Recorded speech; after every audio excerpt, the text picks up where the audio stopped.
Good morning! It's another day. Warm up po muna tayo ulit.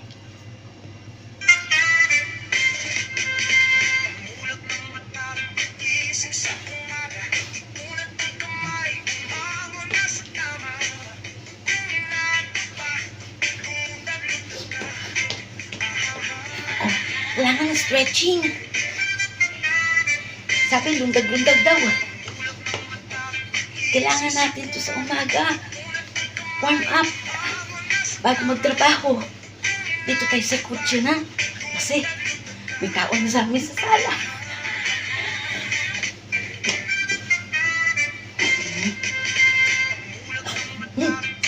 Sa umaga.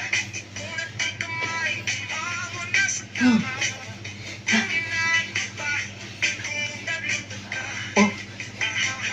Ayan ha.